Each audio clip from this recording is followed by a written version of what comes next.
This is the one I've been waiting for, one of my most anticipated films of the year, and well, this one hurt. There will be spoilers, so if you're not feeling Randy, this is your warning. The movie opens with Ethan seeing a message from President Sloan. Yes, CIA Sloan, that Sloan. She gives a message to Ethan, pretty much about how great he is and how he's the world's last hope. The usual. How she wants to have his babies, maybe. The movie then opens with Ethan and Benji on the run trying to track down Gabriel. They still possess the key that unlocks the world's hopes at stopping the entity. Speaking of the world, it's gone to shit. Doomsday cults, martial law, absolute panic. Most of the world's nuclear arsenals have been taken over by the entity. Only the US, UK, China, and Russia remain before the entity has complete capability to destroy the human race once and for all. What?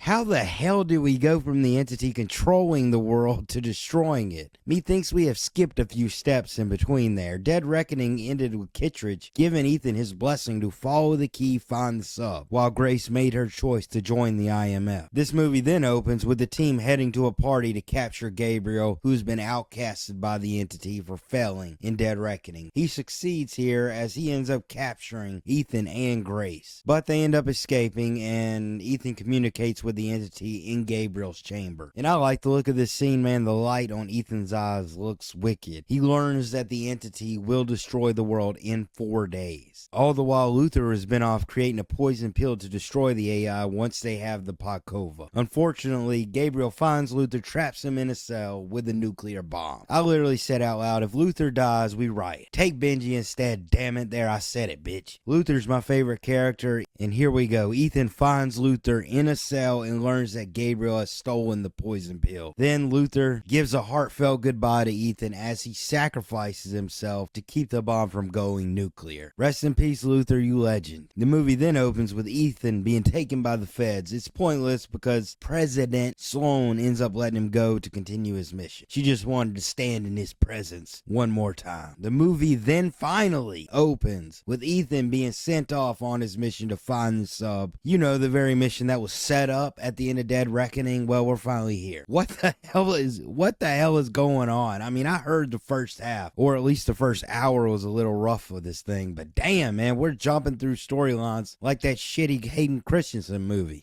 And I slaughtered them like animals. Not that one. There we go. Throughout the movie, the narrative grinds to a halt to explain what the hell is going on. It always feels like some late additions in order to make the narrative make some kind of sense. I mean, we're off to find the sub. They explain how to find it. They stupidly find it. Then a different group of people explain how hard it's going to be to get the Pakova. This story continues to expand and go nowhere at the same time. As big as this movie is, there isn't a lot of action. It's mostly exposition, honestly. The movie starts to pick up a little bit once we get to the sub sequence. It's beautifully shot, but even that starts to drag. The team aspect is sorely missing. They're split up doing their own things for most of the film. Every character suffers as they become another cog in this giant unruly machine of a narrative. But once Ethan gets to Pakova, he's luckily saved by Grace. Any normal person would be deader than a damn doornail, but this movie confirms Ethan's a god. At least the team finally come back together. More Haley Atwell is always welcomed. She looks smart. Finally, the momentum continues to build as we head into the third act. The team knows the entity won't destroy the world until it can ensure its survival by hanging out in a giant underground server room, and Gabriel will be waiting for them with the poison pill. On the way there, Ethan drops a random piece of information. Luther created a 5D optical drive before he died. What? Yeah, whatever, okay. Apparently, they're able to trap the entity in this device. Ethan will give Gabriel the Pakova, so he will unknowingly upload the poison pill. Grace has to cut a wire, pull the drive from the servers within milliseconds, trapping the entity inside before it can trigger Armageddon. But as we get to the meeting, everything goes tits up as Kittredge arrives, interrupting the meeting. Gabriel takes off with the poison pill. All the while, another nuclear bomb is ticking in the bunker. But thank God this sequence starts to finally feel like the classic Mission Impossible. Tom Cruise doing death-defying stunts against the ticking clock while the rest of the team works to stop the bomb and set the trap for the entity. What the hell is the rest of the world doing though? President Sloan, what's the US's plan? Well, the only country with nuclear capabilities remaining is the US. We can't shut everything down because it would leave us defenseless. I struggle with this. Wait a second. If we don't shut down, the entity will take over and leave us defenseless anyway. And apparently we're gonna nuke one of our own damn cities. What the fucking fuck? Seriously, this is the best we could come up with. Everyone in this movie is worried about the entity compromising all of cyberspace and what a big deal it will be. But who gives a flying rat's ass if the alternative is humanity ceasing to exist? This entire conflict between what to do about the entity starts to fall apart the more you question it. Even the best moments of this movie are compromised by this stupidity. The plane chase is great. It's beautifully shot. The incredible aerial photography almost made me forget all the bullshit that got us here.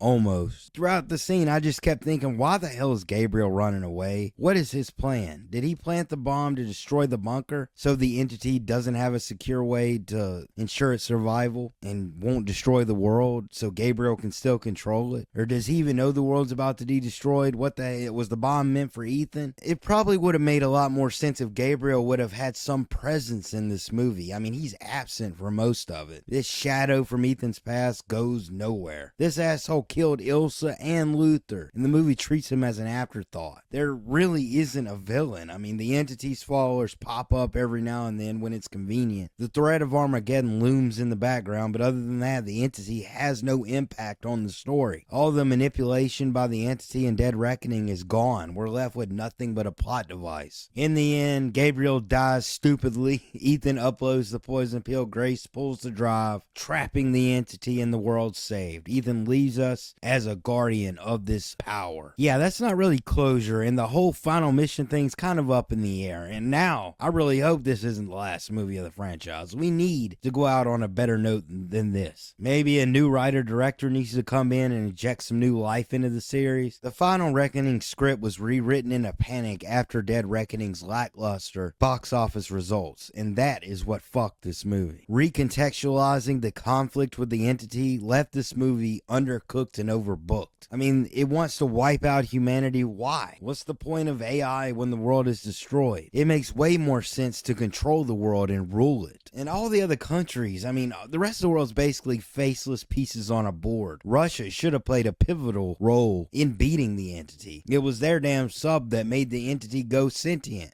We were able to transmit an early copy of the AI to Russia's newest submarine for reasons we don't fully understand. The AI went rogue and over-delivered. All these interesting questions are forgotten in favor of a poorly realized doomsday scenario. They turned the entity into a damn poltergeist instead of what it actually is, software. Goddamn Scooby-Doo cyber chase around here. We know the US has this tech and the Russian sub has some newer version of it, and you're telling me they couldn't come up with a better way to destroy it? Horseshit! Oh, God, the more I think about this movie, the more it pisses me off. The messed up thing is, I still want to see Dead Reckoning Part 2. This ain't it. I really wish they would have just shot them back to back like they originally planned. I know it would have been better than this. Hell, they've done brought us back to Mission Impossible 2's level of ridiculousness. God, honestly, I'm flabbergasted. I've never used that word a day in my life, but it perfectly suits this moment. My disappointment is immeasurable, and my day is ruined. I've said my piece. Thanks for watching.